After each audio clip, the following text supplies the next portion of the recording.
Welcome to All About Art. My name is Alexandra, and I'm an art historian, curator, and writer. Within this podcast, topics relating to art history, cultural policy, the art sector, as well as a large range of other art-related topics will be covered. Conducting critical discussions, having entertaining exchanges, or just enjoying some relaxing chats, All About Art is where you'll find it all. Join me in exploring and developing cultural discourse. Hello, everybody, and welcome back to another episode of All About Art. Today, I will be talking about my experience doing an undergraduate degree in History of Art at University College London. This is for those of you who may be interested in going to UCL to study History of Art, or for those who just want to hear about my experiences. For the most part, I think that I wanted to do this because I could have really used something like this back when I was starting my undergraduate degree. And I guess I just wanted to provide something like that just in case it could be of use to someone. So I think we should just jump right in with first year. I went to UCL in the fall of 2017. That was when I started. And in first year, you don't get much freedom in the classes that you choose. You get a foundation on the history of art, which moves through history chronologically. And you have the lecturers who are experts in their fields, and they teach you the subjects in the various weeks.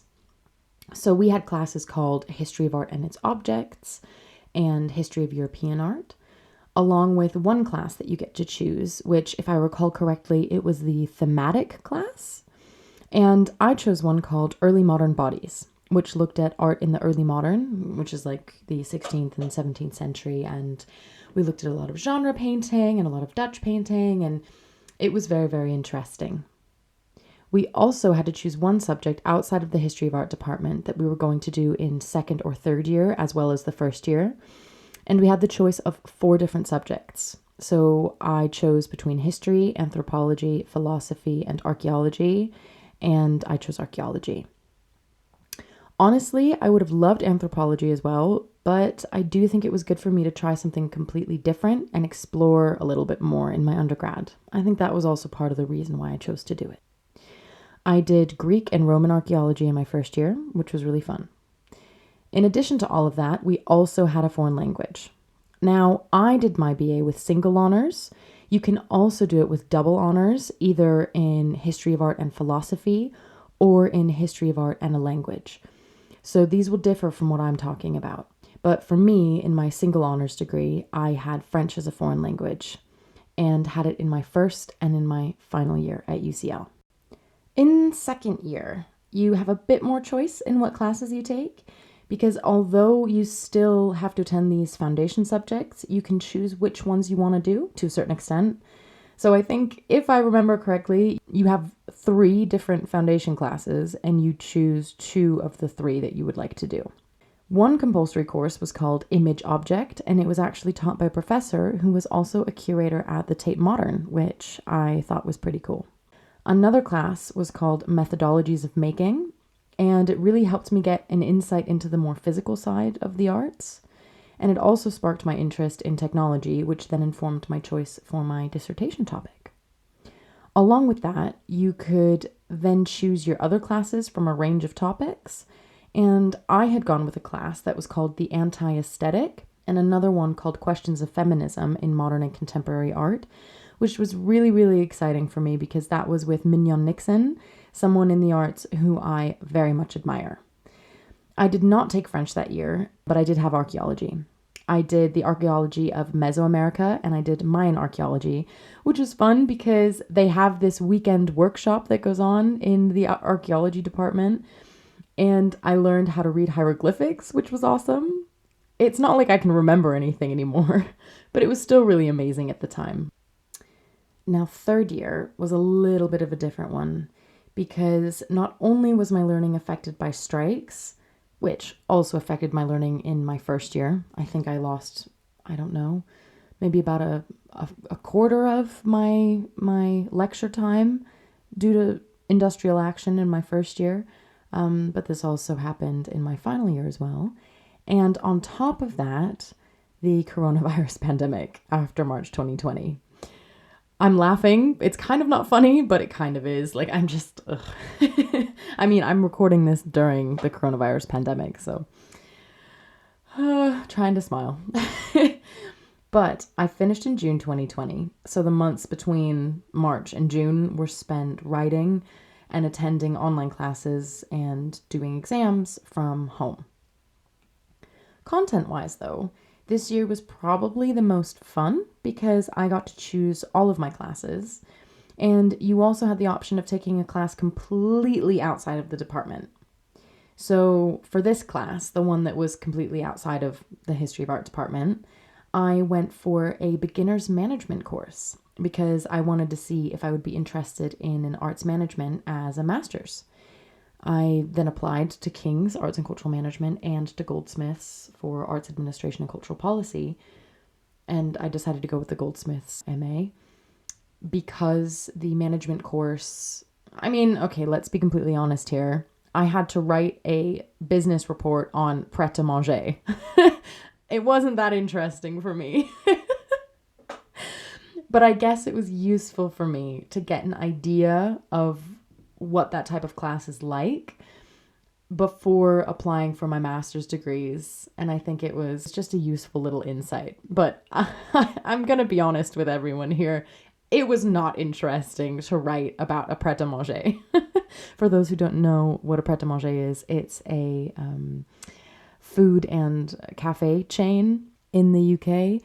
And they have a couple of international branches as well, I think. You can equate it with Costa, with Starbucks, with those types of things. But anyway, back to UCL. I also did classes that were called, one of them was called Art After the Internet, which was absolutely amazing. This is also a class that really informed the decision on my dissertation topic. For those who don't know, my dissertation topic was artificial intelligence in art. But anyway, Art After the Internet was really great, really amazing. And the other class that I took was called The Body and Politics of Color in Early Modern Europe. This class was very interesting because we looked at ethnicity and gender and color and prejudice that was reflected within art in the early modern. I do wish that this class would have been a little bit more critical in its approach with what we were learning, but at the same time, I think that sadly, due to the situation with the strikes and with COVID, the curriculum was really affected. And I think that, I mean, of course, I can always sit and read the readings that were assigned to us as preparation for the lectures and for the seminars.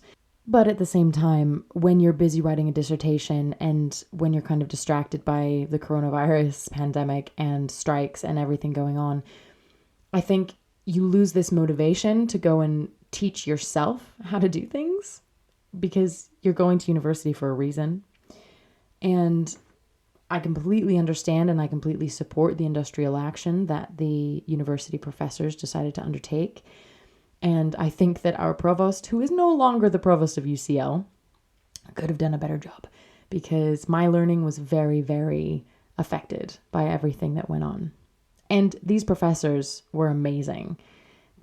So many of them have really taught me so much. I think that they were really wonderful in what they knew. They were so competent and they gave me such wonderful advice because when I first came to UCL, I had gone to elementary school and middle school in the United States, but then I came and did high school in Austria, and I didn't go to an English-speaking school. I went to a German-speaking school. So I wasn't really used to writing academic essays in English. It was something completely different for me. And so not only were these lecturers competent in what they were teaching us, but I went to one of the lecturers who was teaching me in first year, and she gave me really, really good advice on writing essays. And what she told me, maybe this will help someone, but what she told me was make sure you sit and you read your essay out loud. Because if you have run-on sentences or if something doesn't fully make sense, then you'll notice. And that was something that I did with my dissertation. And my poor mother, God bless her, she sat with me. And I think it took us about 6 hours to get through the whole thing, to correct it, to make sure it was all okay. And I am unbelievably thankful for her to just listen to me bounce my ideas off of her, because it helped me find out things that were maybe clear in my head, but not so clear to other people who were reading it. But anyway, back to the curriculum and how my year 3 went. I also, in my final year, I did not take archaeology anymore, but instead I had French. Along with having French as a foreign language, I also decided to take an evening language course, because at UCL, you actually get quite a good discount if you are a current student. So in my final year, I ended up doing a beginner's Russian course to try it out, which was also a really fun and educational experience.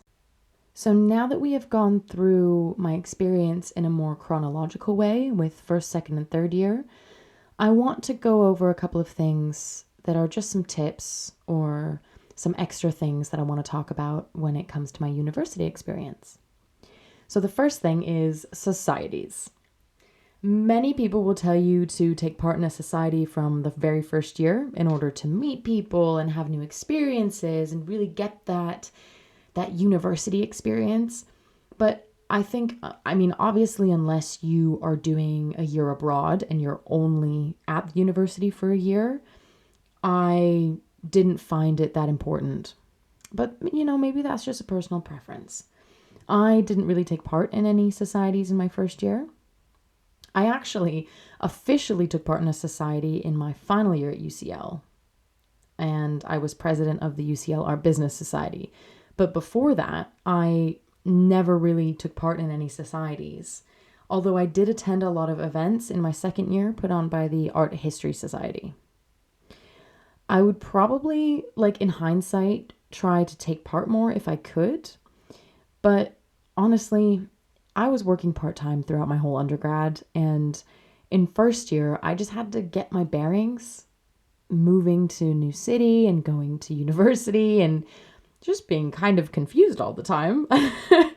And I think it all went pretty well. And I had a good experience on the whole, even though I didn't really take part in any societies in the very beginning. If you want to hear more about my experience as president of the UCL Art Business Society, please let me know. Either DM me on Instagram or whatever. Just get in touch and tell me that you'd be interested, because I'm happy to do a podcast about it. But I'm also happy to chat to anyone about it if they have any questions. Now, this is kind of a final thing, and for some people, this will probably be super boring for them, but I want to touch on the point of organization. And as I said, I do not know if this is useful information for absolutely anybody, to be honest, but if someone told me this in first year, I would have been so grateful. So on your computer, create folders for each year and then subfolders for each class. I started doing this in term 2 of my second year and realized how great it was, because before I was just scatterbrained and I put everything into one big folder. Also because I was organizing everything in a more analog way. I wasn't really working with the digital tools that I had at hand, because in the UCL History of Art department, they preferred to have you print out your papers and print out your essays and print out your readings. And to be completely honest, I read better and I absorb the information a little bit better when I have it printed out and I can highlight and I can scribble. But anyway, nevertheless, it would have been really, really useful to still have all of these documents and the readings and my notes and everything saved digitally. Even if you like to handwrite your notes, maybe type them up afterwards, or if you don't really have the time for that, just scan them in so that you have them digitally. Because I then created folders for each week and I labeled them with the topic of each week. And I saved, as I said, my notes. I sometimes saved the PowerPoint that was used during the lectures if they put it on the Moodle page. And I saved the PDFs of the readings that we were given. It not only makes revising for exams much, much easier, but honestly, in the long run, and I've been graduated for 6 months? But in the long run, when you're doing research for something and you want to reference a text or something that you read from your undergraduate degree, everything is easier to find. And it's so much easier to search through because you can sort of recall which class you had it in, and then you can see, okay, topics, and then it's pretty easy to find the reading that you think you want to reference, even if you're not fully sure. Because let's be honest, we can't remember everything. But anyway, that's it. That's it for today. I hope you enjoyed this little recap about my university experience at UCL in the History of Art department. And I hope that it was interesting for those who may be prospective students. I wish you the best of luck in your applications. If you're not a prospective student and, maybe you went to UCL, I would love to hear about your experience and how it differed from mine, because I think, honestly, everyone has such different experiences. But I really enjoyed it, and I'm so happy that I got into UCL. I'm really glad that I decided to take the leap and move to London, as scary as it was. I would honestly recommend it to absolutely everybody. I think that I grew a lot as a person during my undergraduate degree. I grew a lot as a person just throughout living alone in a city where I didn't really have anybody. I had to just make my way and meet new friends, meet people, get a job, all of that. But yeah, I hope you enjoyed, and as usual, thank you so much for listening. And that is it for today on All About Art. If you enjoyed this episode, please leave me a rating or a review, as it helps more people discover the show. Also, feel free to share with your friends, or if you share on social media, tag me and get in touch. Thank you so much for listening.